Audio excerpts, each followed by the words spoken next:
So Emily, Mm-hmm. now that I said I'm going to start, I'm going to awkwardly grab my coffee. Yeah. So Emily, Yeah. you have been here a long time. A long time. I think you've been here longer than me. Yeah. I know you've been here longer than me. Yeah.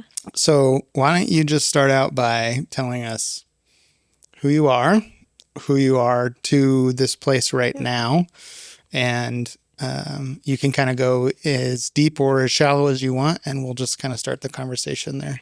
Cool. My name is Emily. I'm a mom. I'm a teacher. I've got a 2.5-year-old daughter and another little girl on the way.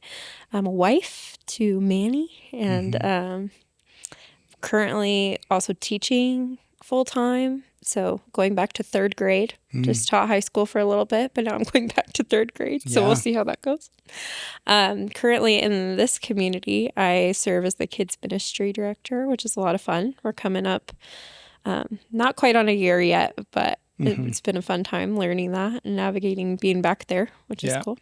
Yeah. I've been coming here for, I think it's 11 years, 11 or 12 years. We just hit 10, so definitely. Yeah, I think it's like more like 12, but yeah. So I started coming the year I graduated, so that would be 2014. That's the year I graduated. Okay, So that would be 12 years. Yeah. Wow. Crazy. I remember when the building was brown everywhere. Yeah. On all the different shades of brown. That 2000s coffee shop brown was everywhere. Yeah. I remember our startup video was the people's feet.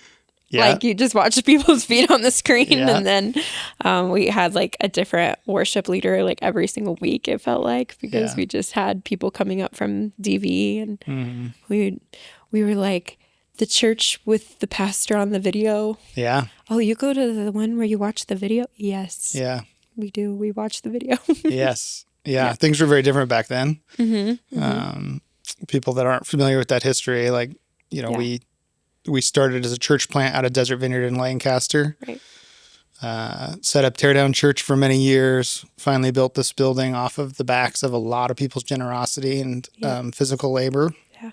And had a massive projector screen. And we used to watch pastors from there and have worship pastors and leaders come up from Desert Vineyard as well.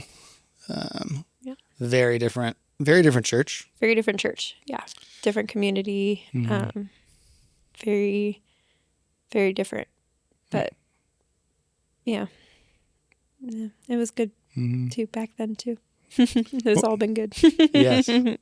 What was the thing that drew you in? Were you going to another church at the time? No. So I didn't grow up going to church. My dad did all of our discipling. Like he just, he was very, just a faithful man, and he taught us things that we needed to know, like the basics, like who Jesus is, who God is, and that thing. But we didn't go to church. My mom was very like, no, we're not going there for people to judge us. So that was my assumption, is any church we walk into, they're going to just judge us. Yeah. For what? I don't know. Because I thought we were cool. You're like, I'm a little kid. I'm like, what are they judging me for? I didn't do anything. Yeah. For a really short time, I was going to church with my friend from school. Her family would take me to church with them. And I was like 9 or 8. Okay. Or 8 or 9, yeah. And then I went there for just a few years. And I don't even remember what that church is called. It's somewhere in the AB. Okay. But my experience there was just it was a very traditional church. They had a men's service, a women's service. So they would worship together and everybody would separate and the kids would go. I just remember we would have like brunches and we would eat brunch. And that's what I remember. And I served on the choir for like a concert. And then I was like, I don't want to do that anymore because there's grown men and they're very loud. And it's just like, I'm a little kid, Yep.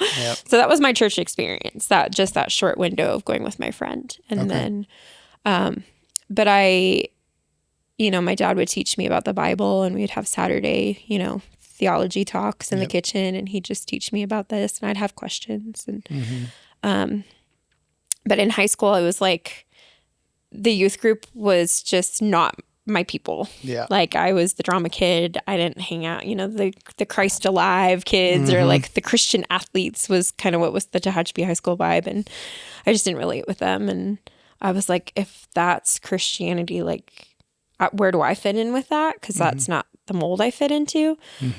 Or that's what I told myself. And then, so just continuing my own questions, but also living, some situations that probably weren't very good, like Christ honoring and, but having like that awareness, like, I don't think my life is going the way like I want it to, but I don't know how to get out of that. And then not having church or any kind of idea of what that could look like at the time. I was just kind of wandering around. And I got invited to come here. We had a like worship Christmas event back then, like a jazzy, I forget what they called it.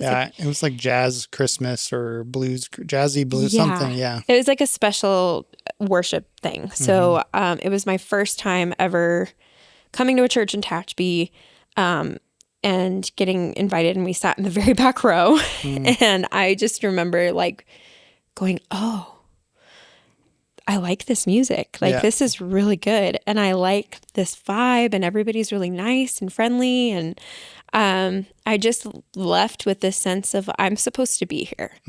I don't know why. There's nothing that stands out to me specifically about that day. Like, no one said anything super, intimate or anything like that.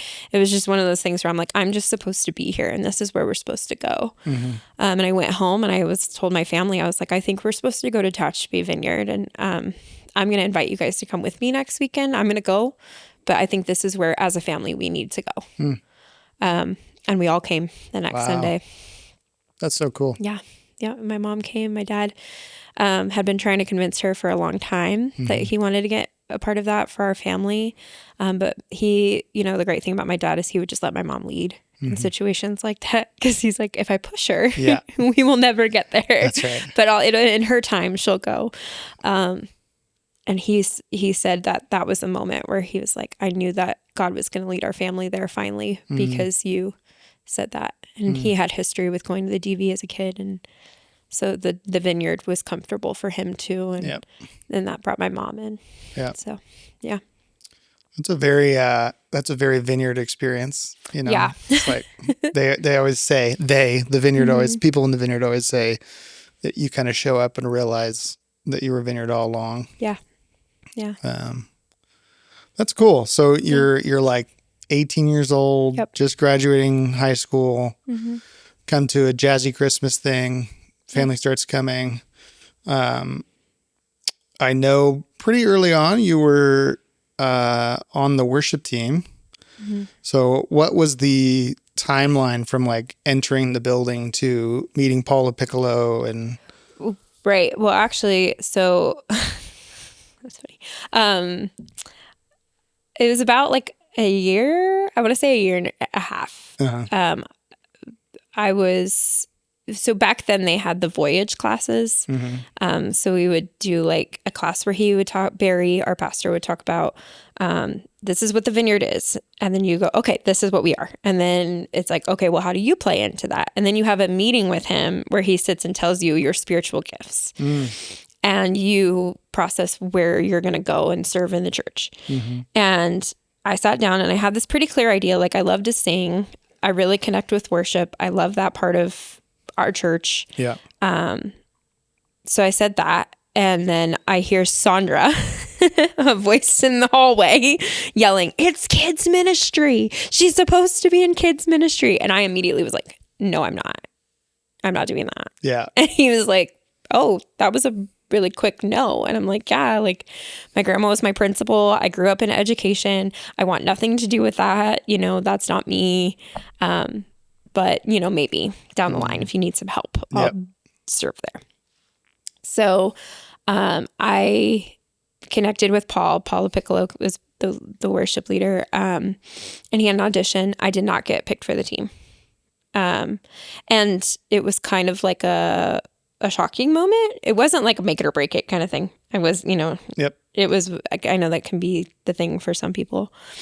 But I was just like, oh, okay. Well, Yeah. I was like, first off, that song was hard. Yeah. And it was so out of my range. Yeah. And I'm like, I don't know where I was supposed to be singing that song because it was not my song at all. Yeah. I was like, praise be on your lips, that like crazy one that's like gets all high. I'm like, oh, that's not even me anyway. So it was one of those moments where I was like, oh, but I just had this meeting with Barry and he's telling me my spiritual gift is worship, but then the worship leader is telling me no. Yeah. So that was a moment where I had to had my first experience with the Lord of going, I'm confused here. Yeah. Because this is my first experience with a pastor telling me something and, he's supposed to be the pastor. He's supposed to know. Yeah. And I, at this time in my faith, I'm still building what does my faith look like separated from my dad's faith or from my family or what I grew up with. And so I'm like, I don't know, maybe Pastor Barry was wrong, or maybe I'm wrong, or maybe I just am not sure of what it is. So I tried out kids ministry. Yeah. And I was like, well, they'll serve. Why not? Whatever. Meanwhile, I'm in college trying to become a nurse and I'm horrible at it. Yeah. I probably not. Like if you someone met me, they would probably be like, your grades are fine. You're doing fine. Yeah. But I just had no passion for it. I just was stressed out all the time. Classes were not opening up for me. Yep. I was just, and you've been in it. So I'm like, this is not working. Yeah. Meanwhile, I'm serving every Sunday in kids and I am loving every second of it. Oh, that's so fun. I am like, this is my jam. I love being back there. These kids are teaching me so much. And this is coming from a person who really didn't have much experience with Sunday school. Maybe a year when I was 8. I don't have this long history of Sunday school or youth group or anything like that. So I was just trying to do my best back there. And then shortly after serving on that team for a while, that's when you and Megan moved up here. Or not moved up here, but you guys came up here and Megan was the worship leader and she was here for a while and I got to know her just talking to her. And my dad was like, just go ask her if you could be on the team. Yeah. I go, I don't think you just go up and ask her if you could be on the team, Dad. That's not how that works. Yeah. He's like, no, you just go ask her. And I'm like, I'm not doing that. But sure enough, not even a week later, she was announcing that they were going to hold auditions. Oh, cool. And I couldn't make them because I had a pretty bad migraine. And she set up a special audition for me because we both lived in Lancaster at the time. I was going to school and you guys were out there. Yeah. And she met me at Desert Vineyard and we had an audition, just her and I. Oh, cool. And I sang with her for a little bit and she was like, well, I'm putting you on the team. I don't say that to people, but I'm going to just put you on the team. I was like, okay, cool. Yeah. So then I was like, okay, here we go. Here's my things that Pastor Barry said that I'm going to do. I'm going to do worship and I'm going to do kids ministry. Yeah. And we're going to just see how this works. Yeah. Yeah. Yeah. Interesting start. I mean, Yeah. I hear a lot of things in there, searching identity. Yeah. Yeah. Trying to figure out where is God in no's and yeses and unknowns. Yeah.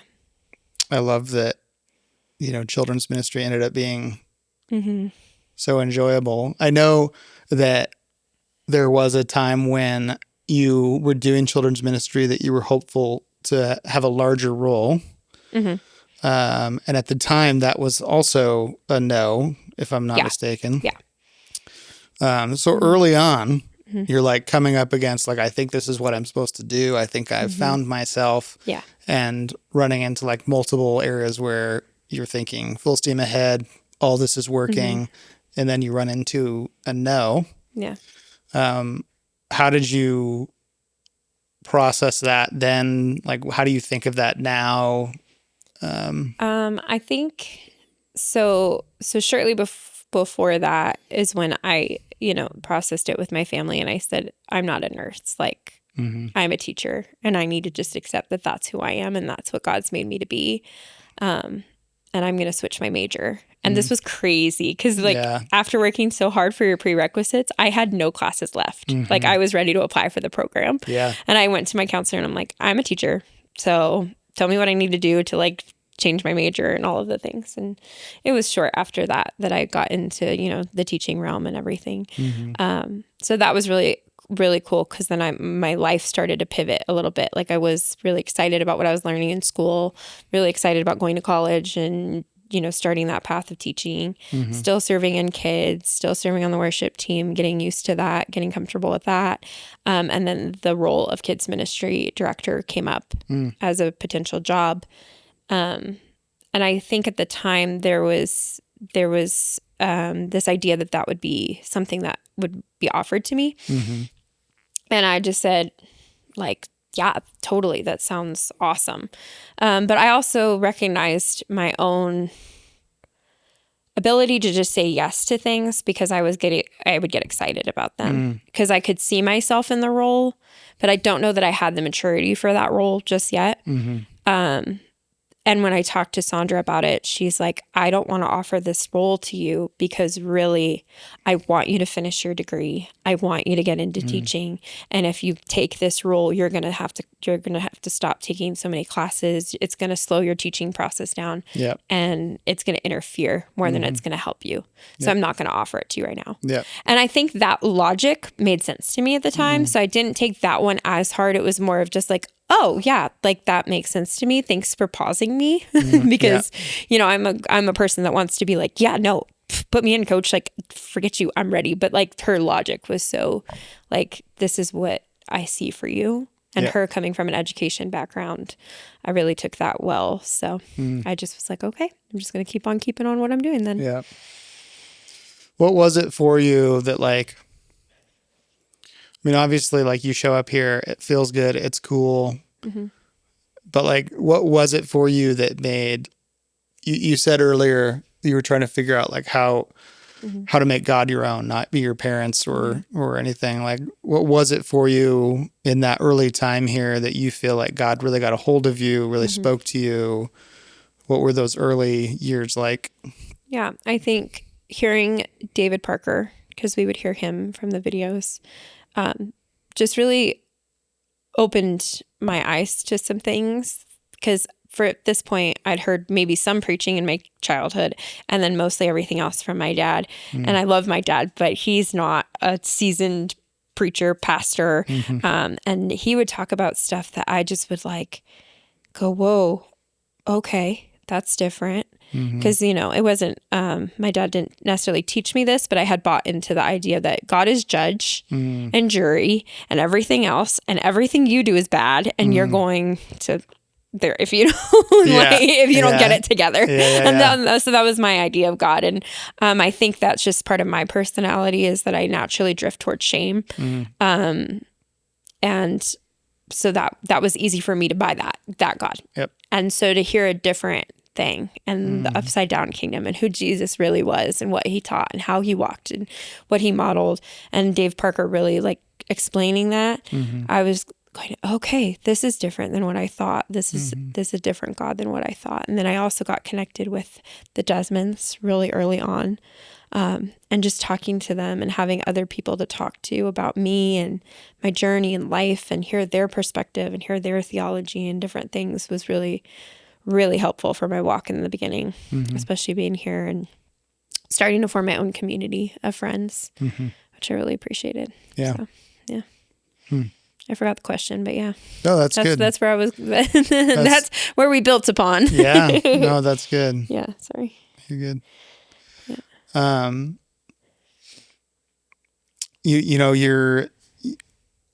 There's a couple of themes that just come up as we talk. One is like identity for yourself and like, what does it mean to be a Christian? Who is God? Who is he to me? What does his role take? There's shame mixed in there. Yeah. There's also like community and like finding other people to bounce ideas off of and hear different theology. As you've like journeyed through your experience at this church and like you've held multiple roles here, how has that progressed or developed from starting out here till now? Those kind of themes of identity and who is God and how does my shame, play a role in this and that kind of stuff. Yeah. That's a big question. I think starting out, I had no idea who I was. I mean, you just graduated high school. I went to high school in a small town that I didn't ever really feel like I fit into, coming from Lancaster and then here. And then graduating and going, okay, well, who am I though? Like, who's Emily? Because I know I'm an older daughter and I do all these things for other people and I work hard and I take care of others, but who am I and what do I like to do and who am I? And that was kind of the question that I had for God going into it. It's like, who am I and who are you?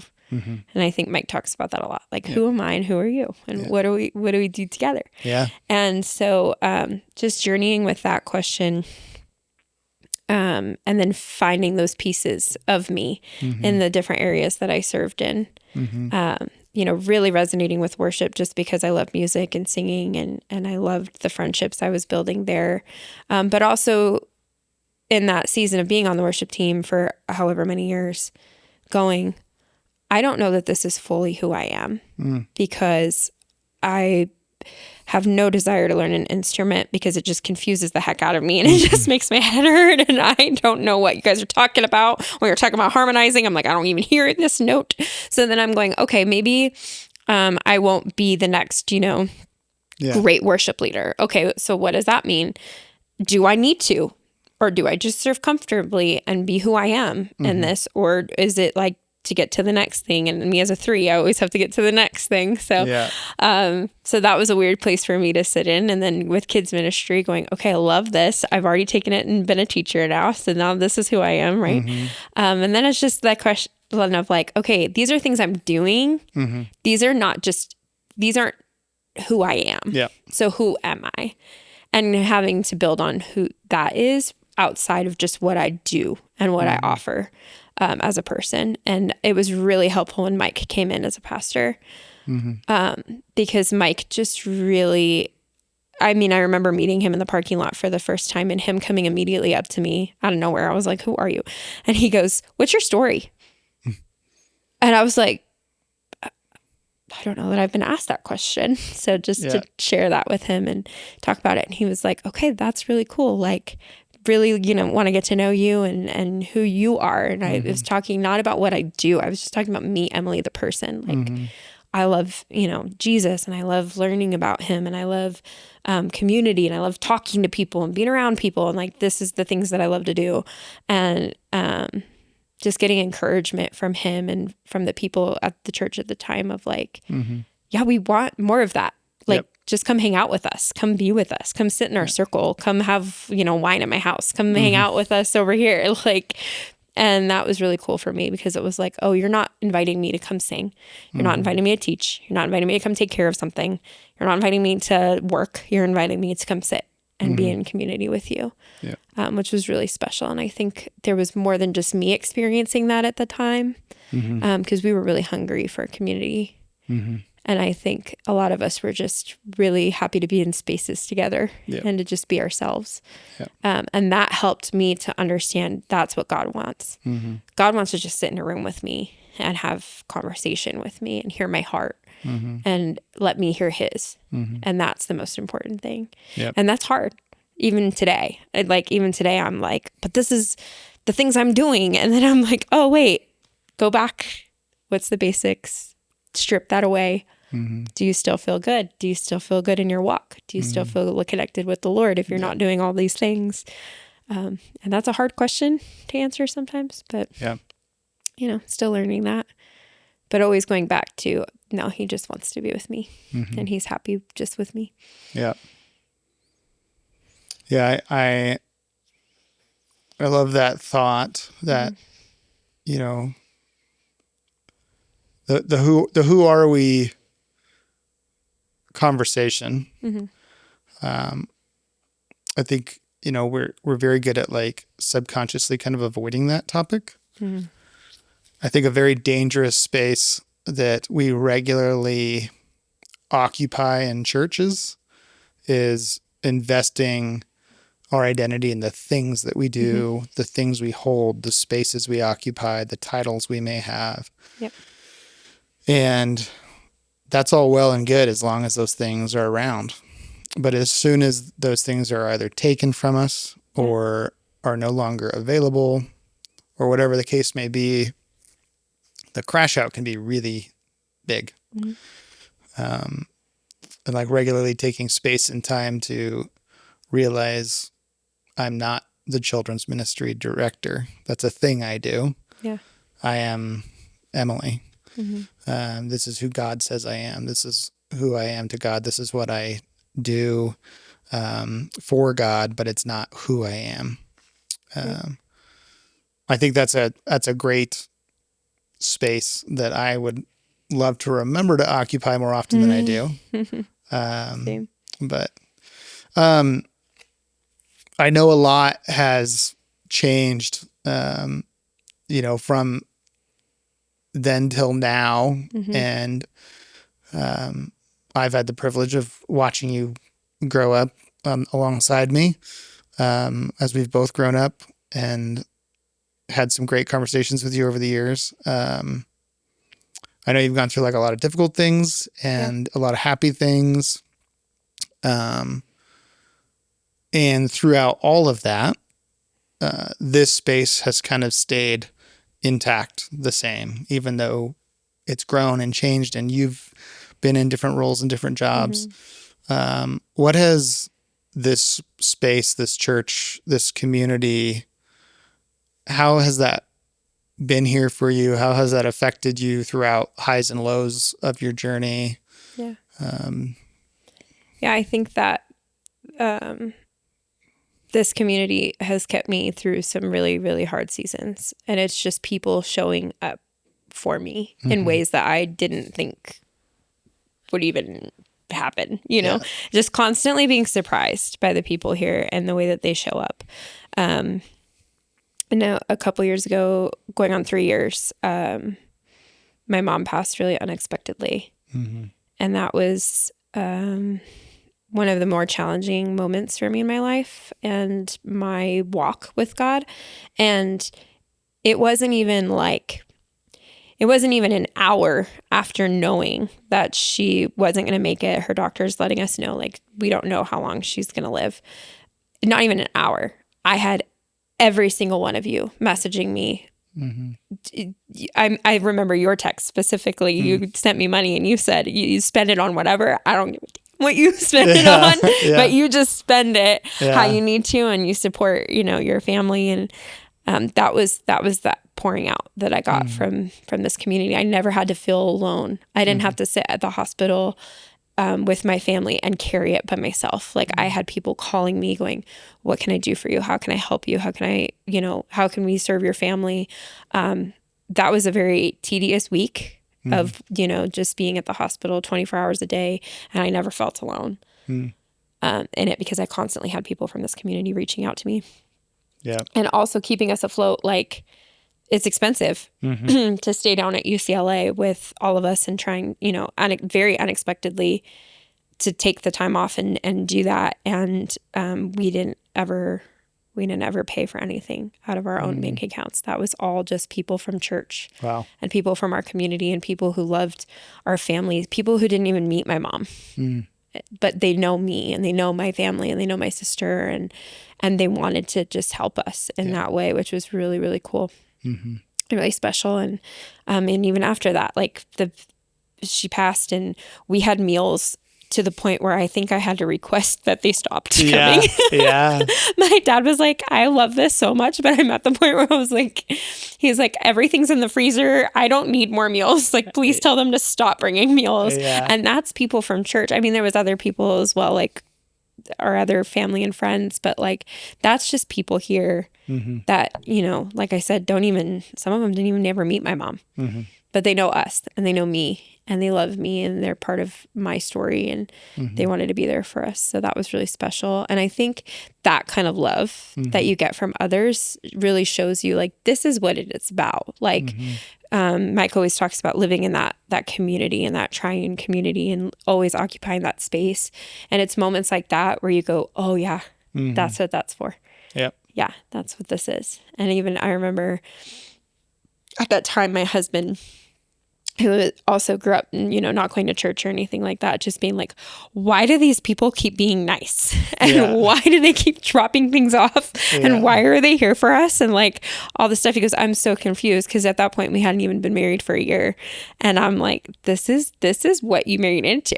Like, you thought you were getting just me. No, you're getting me, my family, and my church family. And they're coming with us, and they're here for us, and they're doing the thing with us. So yeah. And that, I think, has sustained me for all the years, and like keeps me coming back, is that I always know that in any situation I have someone I could call. I know that I could go get a flat tire right now, and I could call at least 5 people from church to come get me or fix it. And that's just, I mean, what else can you ask for? Yeah. That's pretty cool. It is pretty cool. And to raise my daughter in that, to where she'll just know that. She's not going to have to live in the idea that people don't do that. Like, she's just going to know this is what people do for each other. This is what the village looks like. This is what community looks like. Like, I'm so excited for that, because we didn't have that growing up. So to just know that I'm introducing my kids to that, like, this is how we're going to be for others, and this is how others are going to be for us, and we're going to just do life together like this, is really special. Yeah. It's interesting because like hustle culture is a thing. And culturally it's very like, look out for yourself, do things for yourself, get that bag, like, do the things you need to do for yourself. If somebody doesn't, agree with you at all times, like, just leave them there at the curb. And like, there is a side of community that is difficult. There's a side of like showing up every week and doing 12 years here and not always being the recipient of everybody's care and affection. Not that you don't get things all of the time. Like, there's joy in relationship. But church is this weird amalgamation of a thing where you show up to this time and space to hang out with people that you ordinarily never would have chosen. Because you're all trying to pursue this idea of relationship with God, and what does that look like, and what does that mean? So community is not always easy. No. But there's a lot of beauty in the midst of not being comfortable all the time, not doing things you want to do all the time, struggling with identity and where am I supposed to be, and how do I belong, and how do I fit? Now that you're kind of into this role, I can't believe it's almost been a year already that you're in this role of children's ministry director. It very much feels like, from my perspective, like a big transition point in your life of, not that you haven't been an adult, but like, it's just like Emily's adulting now in a way that feels very different. I'm on my own. They gave me a credit card. That's right. They gave me a credit card and a budget, and they said, do it. That's right. And now I have to answer big questions. That's right. So, I mean, I guess, I feel that. You're looking back now to your 18-year-old small self, trying to figure it out, full of shame, full of doubt, thinking God as a judge. And now you're, older, wiser, second child on the way, married. You've lived a lot of life, and you've learned a lot of things. You've done a lot of community. What's the takeaway for you? Like, not that your 18-year-old self would listen. Yeah, right. But, she might, what's the takeaway from all of this life and community and experience that you've lived that you could sum up and give back to that searching 18-year-old? I would just say, love yourself more, accept love more, and just trust the process. I think I always want to know what's coming. And I get disappointed when it's not the way I think it should be, right? Like, tangent, but there was a few years back, that Mike approached me in service and he said, I'm putting together this preaching team. I see you as a preacher. This is what I see for you. And I clung to that. Like, that's what I see for myself. I know that's what God has for me. Like, yes. And I still am not a preacher. Yeah. I still have not gotten an opportunity to preach. Yeah. And I find myself going, but it's going to happen. Yeah. And it's not because I, just have all this confidence in myself. It's that I've seen it. And I've seen over the years, like, yeah, I felt the desire to be the kids ministry director back then, but I didn't get that. But I trusted the process, and it came at a time in my life where I was ready for it. And I have the tools now to do it. Did not have the tools to do it well back then. I think had I gotten that role back then, I would have damaged people. I would have hurt people, and people would have been hurt by me, and they probably wouldn't want to serve in kids again. But now I'm in a place where I'm like, I have the tools, I have the empathy, I have the life experience in that role to be able to do it well, hopefully, and to fill that space. Yeah. And I think I would just remind myself, like, trust the process. It doesn't all have to be right now. It doesn't have to be tomorrow. And that doesn't mean that God's saying no to you and that that's not who he's built you to be.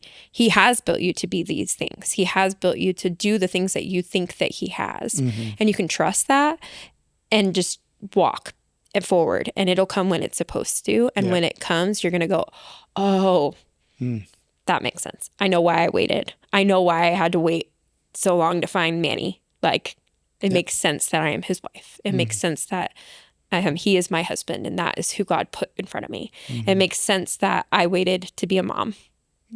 Ellie is exactly where she needs to be for this exact time. And I go, totally makes sense. It makes sense that I'm kids ministry director now. It makes sense that some of the things I used to do, I don't do anymore. And it's okay. And it's just trusting that God's going to just sustain me through the waiting. And there might be some days where I'm like, can I preach now? Because I got some stuff to say. Yeah. He's like, no, you're not ready. He's like, the fact that you want to do that so bad probably says you need a minute to do it, That's and there's going to be things and desires of my heart that I'm going to come back to him and go, okay, now, coach, like, put me in. And he's going to have to say yes or no, depending on where I'm at. But it's all just his timing and learning. Like, when he says yes, it's a beautiful yes. And it's so good. And it's so worth all the no's and the waits and the doors closing. And so that would be my encouragement, is like, don't get knocked down. Just keep going and just keep rising and get up and do it and keep trusting, and it's all going to work out. So, and who knows? I'm only 30. We'll see. We'll see what the next 12 years bring, right?